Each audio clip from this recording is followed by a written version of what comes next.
Di sebuah desa kecil di pinggir sungai, hiduplah seorang anak bernama Arif bersama neneknya. Mereka tinggal di sebuah gubuk reyot yang hampir roboh.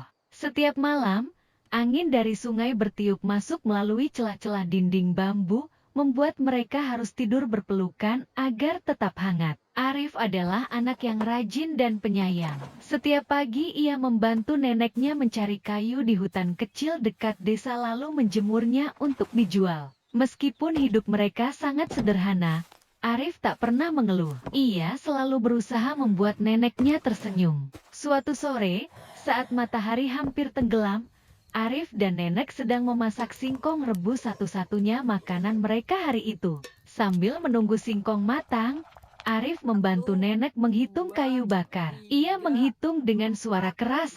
1, 2, 3, sampai 7.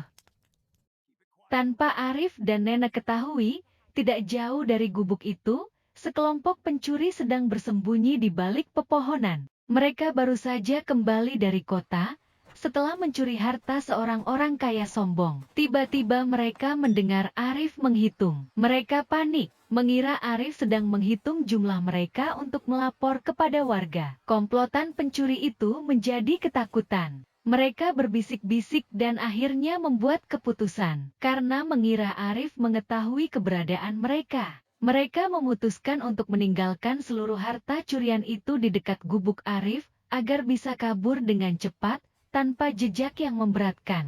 Begitu malam semakin gelap, mereka pergi diam-diam, meninggalkan karung-karung berisi emas, perhiasan, dan uang. Mereka berlari menuju perahu kecil di tepi sungai, dan menghilang dalam gelap, meninggalkan harta itu begitu saja.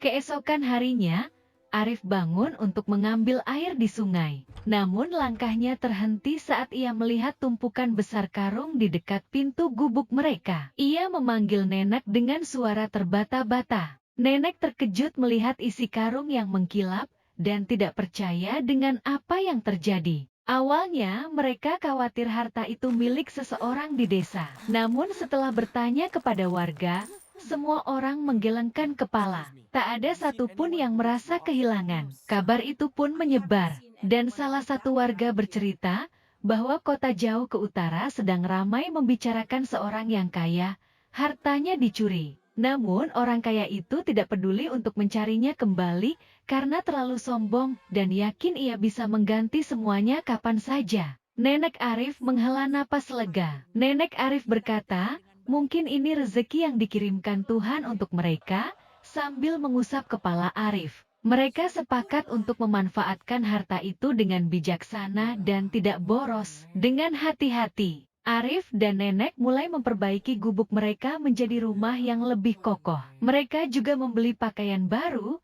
makanan yang cukup, dan peralatan memasak yang layak. Hidup mereka perlahan berubah menjadi lebih baik, tanpa lagi kelaparan atau kedinginan. Meskipun kini hidupnya tak lagi miskin, Arif tetap membantu nenek dan warga desa. Ia tidak berubah menjadi sombong. Justru ia semakin sering berbagi makanan kepada anak-anak lain yang membutuhkan. Karena ia tahu rasanya hidup dalam kekurangan.